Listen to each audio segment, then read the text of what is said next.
Hey everyone, I'm Richard, and today I'm going to be putting together a new gaming PC build. We've only ever really standardized our budget build featuring a Core i3 processor paired with NVIDIA's GTX 750 Ti. Now that's been a really good servant for us in terms of replicating console level performance, but the beauty of PC gaming is its scalability. We can break the 30 FPS lock found on most console games, and this, in our experience, is by far the biggest improvement that PC gaming can offer. Doubling up frame rate to 60 FPS produces a smoother, more responsive experience. So here is the big bunch of components I'm going to be using for a build that makes this level of gameplay possible. A lot of people can be put off by the idea of building their own PC, but really there's nothing to it. In terms of the tools required, just one crosshead screwdriver, that's all that you need. First up though, let's talk core components. We're going to be using the Core i5 6600K here. It's overclockable to around 4.5 GHz. You compare it with fast RAM, and it's a lot cheaper than an i7. Motherboard wise, you really need a solid base on which to work, and that means a Z170 board really. This is the only chipset available that gives us both CPU and memory overclocking. And for that, we'll be using the MSI Z170A Gaming Pro Carbon. It's an excellent gaming board with all the features we're going to be needing. That's just the core components. There's plenty more to go, but we'll move on to those as the build progresses. So, without further ado, let's get busy. First order of business is to establish that all of your core components are working just fine. And this is how I generally tend to do it. Okay, so first of all, we've got the motherboard out and I have inserted the CPU into the socket here. Do that very, very gently. We don't want to bend any pins there. And also what I've done here is I've attached the bracket for the cooling mount right here. And next we're going to add the memory. So I've actually got 4 sticks of 4 GB Corsair Vengeance DDR4 here, 3000 MHz. If you've seen our previous videos, you'll know that fast RAM can really help, not only locked processors, but also in getting the most out of your overclock as well. So we're going to put those in.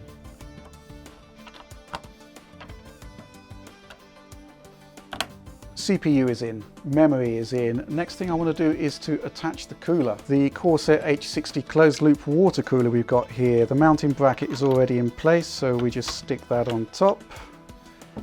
And then we're going to just gently screw that into place. Okay, so why are we attaching the cooler so early on in the process? Well, essentially I want to test that all of the components work properly. So the CPU, the motherboard, the RAM, obviously it needs to be cooled if you're going to be powering it up. So obviously don't forget to add this little power connector here for the cooler. And then what you've got to do is to attach HDMI to the back and look for the front panel connector, which is actually on the MSI board right here. And then generally what I tend to use is a screwdriver to connect the links, attach your power supply. If it powers up, you're good to go. You should just see the BIOS. Don't expect to get anything more. After that, well, it's time to mount in the case. So this is the chassis we're going to be using for this particular build, Corsair 400C. Okay, so first order of business, opening the case. Now, on most cases, you have these little mounting screws here which hold everything in place, but the Corsair 400C has a bit of a unique feature here, which is designed, I guess, for easy access to components. You just pull the lever here and the case opens just like that, really neat. And here you can see this little blank space here. This is for the I/O shield from the motherboard, so let's get hold of that. And we're just going to put it into place there. It needs to be clicked in. You can hear the click there. All 4 corners, make sure everything is in just fine. Okay, so for the next phase, we really need to have access to all sides of the case. So we flip the case over here and we're going to remove this side panel. So these 2 screws here, we just unscrew them, should be really easy to do by hand. And then you see this little handle that we've got here, we can pull that out, and then basically the side of panel of the case can just be pulled out like that. Simple. Okay, so the side panel is off, and this gives us access to the underside of where the motherboard is going to be. Number of screws here, I'm going to remove 3, possibly 4 of them actually. So let's get on with that. That's 1, 3. Now, one thing that is quite difficult to see, just down here is another screw which is actually holding the hard drive bay in place. And yeah, you can feel the hard drive bay giving way there. Okay, so we're going to turn the case over now to gain access to the other side. Now you can see here internally we have got the shroud that seems to be there to protect the hard drives and the power supply, but obviously we need to gain access, so let's take a look at getting that stuff out. So yep, now with the screws out we can remove the shroud very easily. We'll put that aside. And the hard drive bay itself just pulls free. Okay, so the final thing that's in our way here is the shroud that protects the power supply. Again, we haven't put the power supply in yet, so we really need access to that. So we can just pull on that and we have everything we need. Okay, so the next phase is to attach the power supply. What we've got here is a Corsair CX600M. The M, that means it's semi-modular. So basically you just have two cables to worry about to begin with, which is the motherboard power and also the additional CPU power we've got there. There's a little vent here on the bottom of the case, so we're going to be pointing the fan of the power supply towards that vent. So yeah, basically when the power supply is taxed, generating heat, it should just vent out the bottom. And at this point we need to screw it in.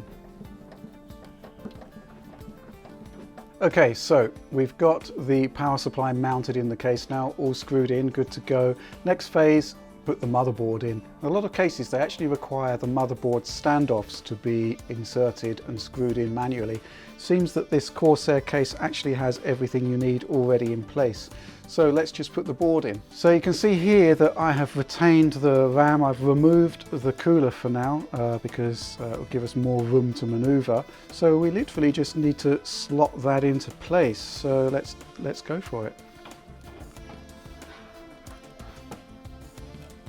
You can see here that the ports on the motherboard should just line up with the I/O shields that you've got there. Yep, you can see there that all of the ports are just lined up, everything is in place. Nothing was forced, nothing was needed to be sort of cajoled into place. It just fit, which is kind of what you want. So we have our motherboard safely installed in the case alongside the power supply. Next job's pretty simple. We want to secure it firmly in place, and that basically means screwing everything down.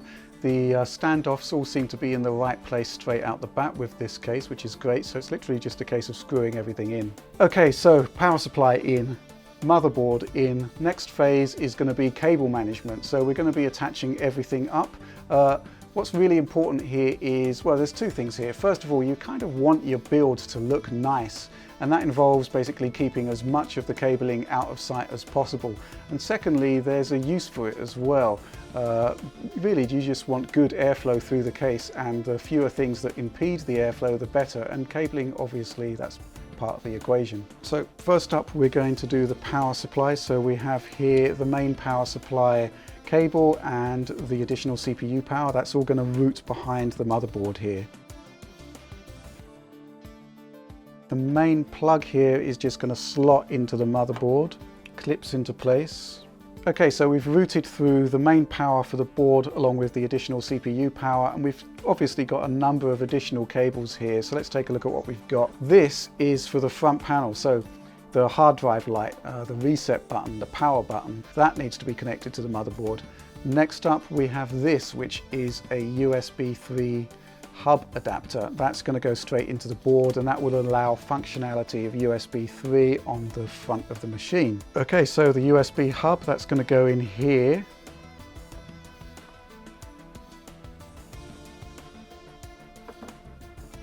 Perfect fit. Okay, so next up I can see that we've got a loose system fan connection here. We might as well sort that one out now since it's very simple. Just plug that in there. Okay, so the next part of the build, we're going to be attaching more of the internal cables. This process is probably the most complicated part of the whole build.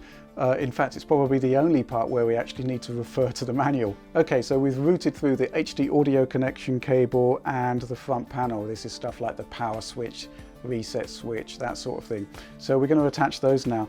HD audio, very simple. We just plug that into place. You can see that with the pin configuration it can physically only fit in one direction. So that's going to go in. Slightly more complicated is the front panel, and yes, we are going to refer to the manual for this. So first of all, power LED plus, that goes in the corner. Minus is right next to it. Good stuff.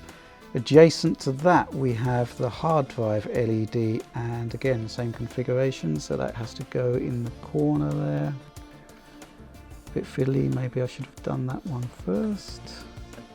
Nope, easy. Next up we have the reset switch. I shall do the one furthest away first. That can go in either direction really, because when you press the button you're just making a connection, and it is the same for the power switch. That goes in adjacent. That is pretty much, as I said earlier, pretty much the only area of the build where you kind of need to refer to the instructions. Everything else, it's really straightforward. Building a PC, in many ways it's kind of like Lego. Things will only sort of fit together, and in the case of this, well, everything can only really fit in one particular configuration, so it's really difficult to actually get something wrong. Okay, so in terms of the core build, we're pretty much almost there now. We just need to attach the all-in-one closed-loop water cooler here. It's just literally going to slot into place here.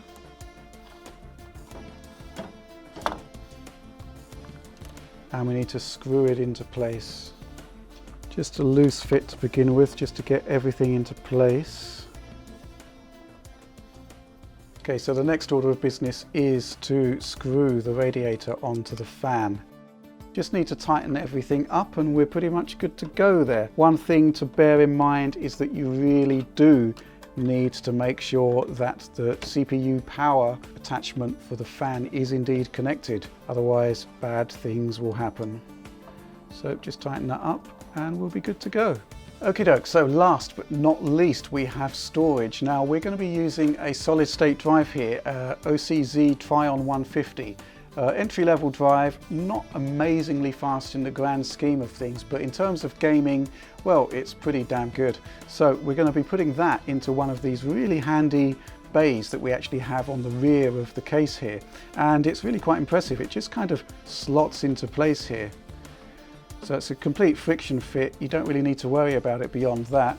We're going to add our SATA cable, which will just plug in thusly, and we'll route that through to the front of the motherboard. Okay, and now we're just going to add the SATA power, which plugs in right here,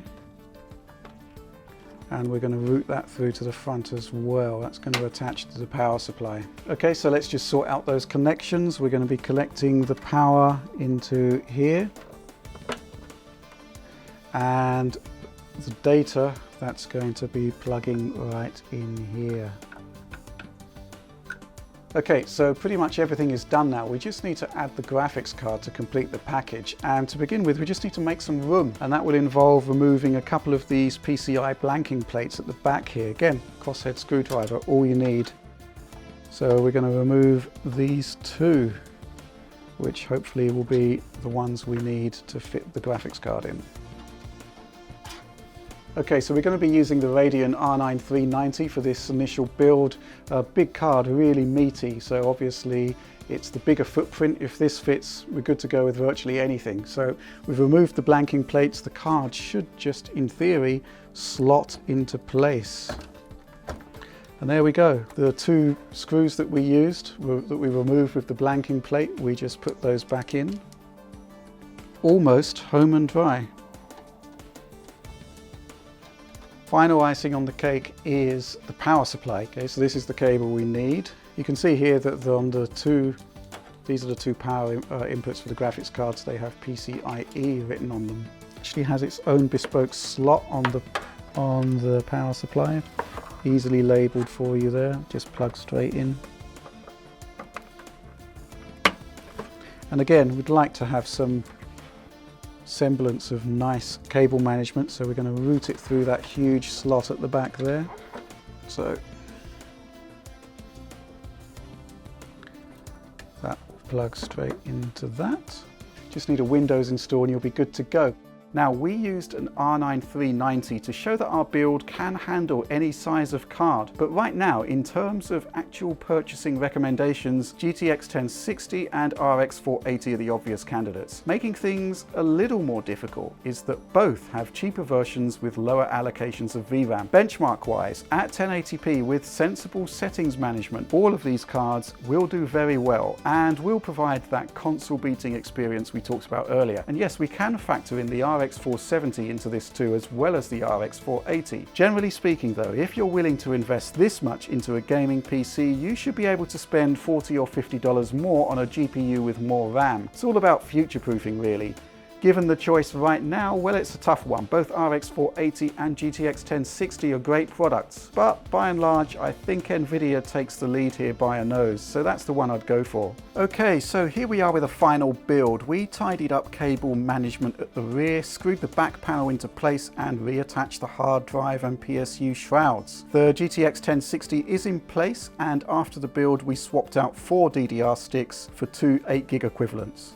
Okay, so there we go. This is our 1080p 60 gaming build and it's complete. And as you can see, we've got some excellent results here. The frame rates we want at the quality settings we want. Great stuff. We'll be producing more PC builds later on. So if you have any suggestions there, do let us know in the comments. But that's all we have for now. Remember to like and subscribe to support the work we do here. But in the meantime, thanks for watching.